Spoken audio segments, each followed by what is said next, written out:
Deep inside this mold lies the preserved skull and lower jaws of the largest Tyrannosaurus rex believed to be found.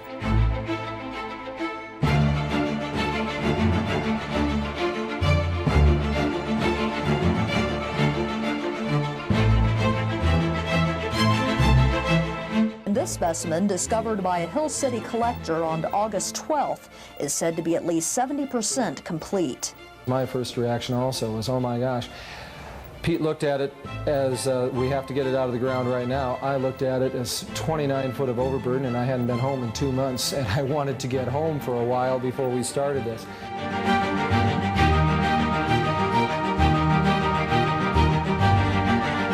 We were all looking forward to having this museum here, and then here you have our government who comes along and snatches it away from us.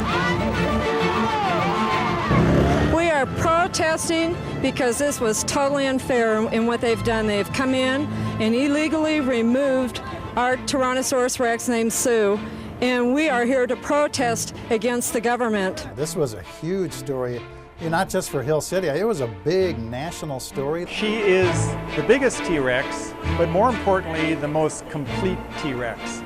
She's sort of the Rosetta Stone for her species.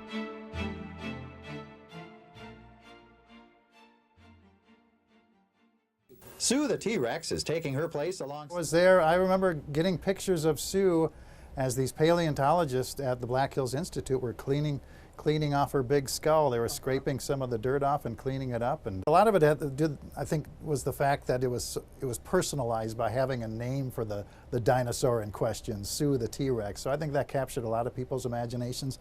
Plus, it kind of had a bigger scope to it. A lot of people saw this as a big power grab by the federal government and federal prosecutors to picking on essentially these hard-working paleontologists who were only trying to expand scientific knowledge in this small town of Hill City. This toe bone weighs about 20 pounds and is 2 feet long. Officials say the Tyrannosaurus rex could cruise from 25 to 40 miles per hour. The king of the dinosaurs, Tyrannosaurus rex, being the largest meat eater that ever walked the face of the earth. It stood, they were approximately anywhere between 39 and 45 foot long. Some other estimates have them up to 50 foot in length.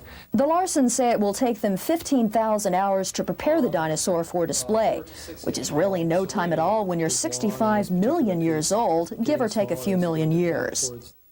Kelly Weiss, Kellerland News, Hill City. It was all a lot of drama in the courtroom for this whole thing, and it really played out well. It was almost like a made-for-TV kind of event. Right. The custody fight over Sue the Tyrannosaurus Rex is bringing out some legal heavy hitters. The Attorney General in the Nixon administration, Richard Kleindienst, is accompanying lawyers for the Black Hills Institute. Kleindienst tells us he's not providing legal counsel to the Institute. Rather, he's representing amateur fossil collectors throughout the world. The community of Hill City, where Sue's bones were seized by federal agents in May, is also well represented at the hearing.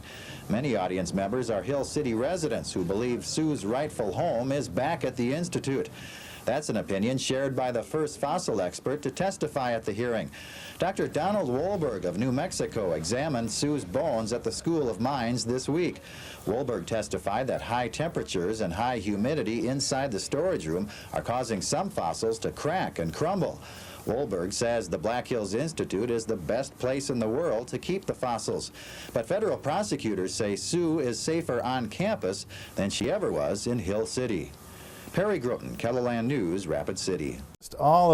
So many developments. It seemed like every week there was something happening. Somebody was filing new claims. There's always some hearing at federal court and of course the trial itself. Hill City feels like it's lost an old friend, a 65-million-year-old friend named Sue. I was disappointed. I felt that the dinosaur should come home so it could be restored properly. I think it's a real sad thing. You know, it's been a drawing card to Hill City, and Hill City's real anxious to use anything as a drawing card that they can. Hill City's attachment to Sue isn't just emotional, it's also financial.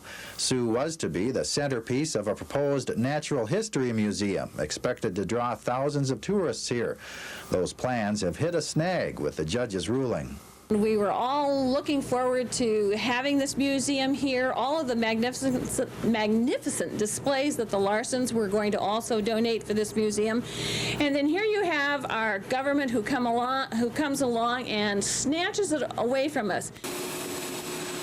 It's far from business as usual at the Black Hills Institute. There's no Sioux. Because we're still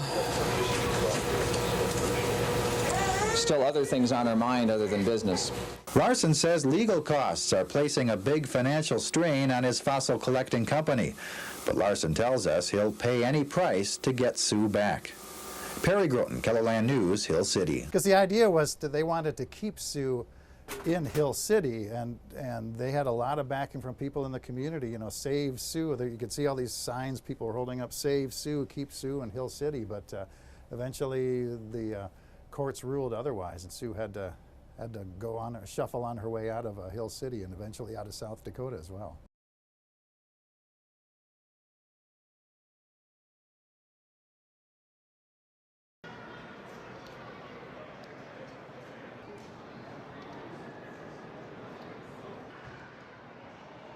If you're planning a trip to Chicago to see South Dakota's native dinosaur, Sioux the T-Rex, you're out of luck for a little bit.